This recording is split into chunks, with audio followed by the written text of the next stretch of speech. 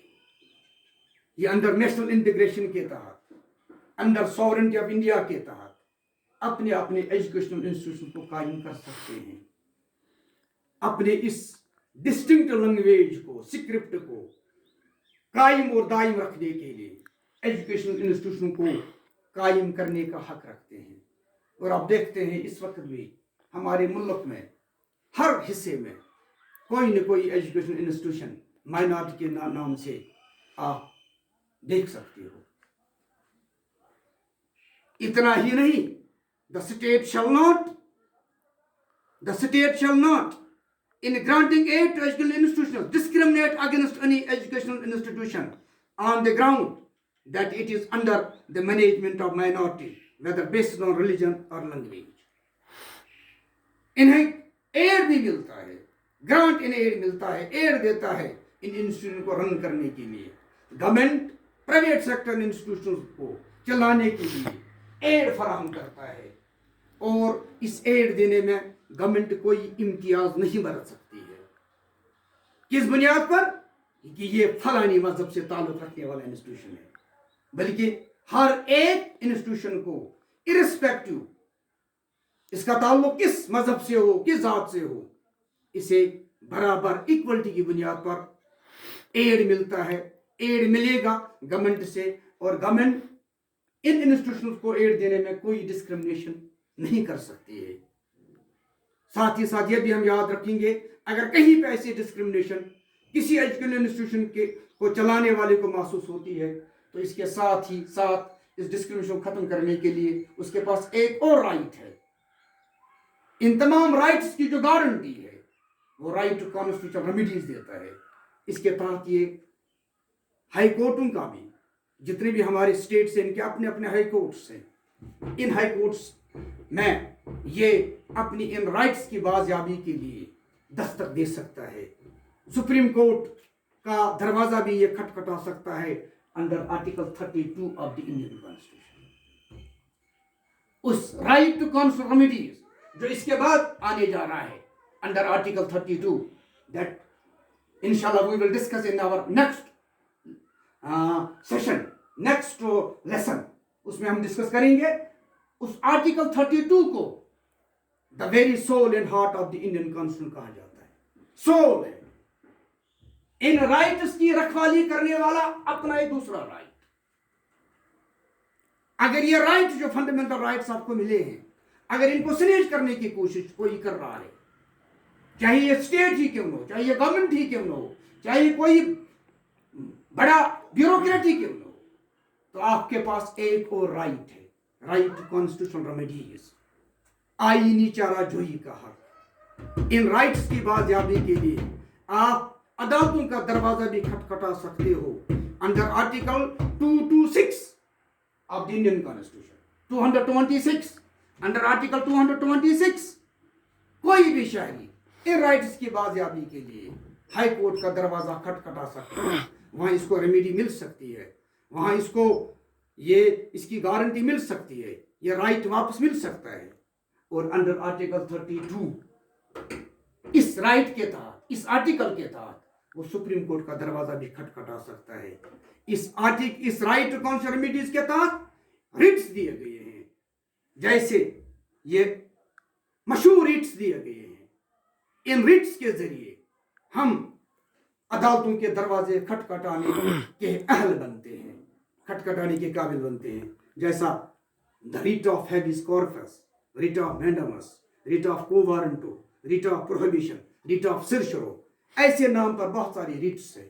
ان rates کے تحت جیسا آپ کا معاملہ بنتا ہو، جیسی آپ کے ساتھ ڈسکرمنیشن ہوئی ہو، جیسے آپ کے رائٹ سنیج کیے گئے ہو، ان مختلف ریٹس کو ریلیونٹ آپ کی اس کمپلینٹ کے ساتھ آپ دروازہ کھٹکھٹا سکتے ہو ہائی کورٹ کا بھی، ہائی کورٹس کا بھی under article 226 of the Indian constitution, اور under article 32 of Indian constitution آپ سپریم کورٹ کا دروازہ بھی کھٹکھٹا سکتے ہو۔ یہ رائٹ ٹو کانسٹیٹیوشنل ریمیڈیز ایک اور امپورٹنٹ فنڈامنٹل رائٹ ہے جو ان رائٹوں کی پروٹیکشن کے لیے دیا گیا ہے۔ اگر آپ کو لگ رہا ہے آپ کا کوئی فنڈامنٹل رائٹ، آپ کی کوئی فنڈامنٹل یہ بنیادی حق آپ سے چھینا جا رہا ہے، سنیج کیا جا رہا ہے، یا آپ کو انجوائے کرنے سے روکا جا رہا ہے، تو آپ ایز دا کیس میں بھی آپ ان عدالتوں کا دروازہ کھٹکھٹا سکتے ہو، آپ کے رائٹس واپس مل سکتے ہو۔ اسی لیے رائٹ ٹو کانسٹیٹیوشنل ریمیڈیز کو the very civil and heart of the Indian constitution کہا جاتا ہے۔ یہی اس رائٹ کو ہم ڈیٹیل ڈسکس کریں گے in our next chapter, in our next session, in our next class۔ تب تک اللہ آپ کو سلامت رکھے۔ Thank you, have a nice day۔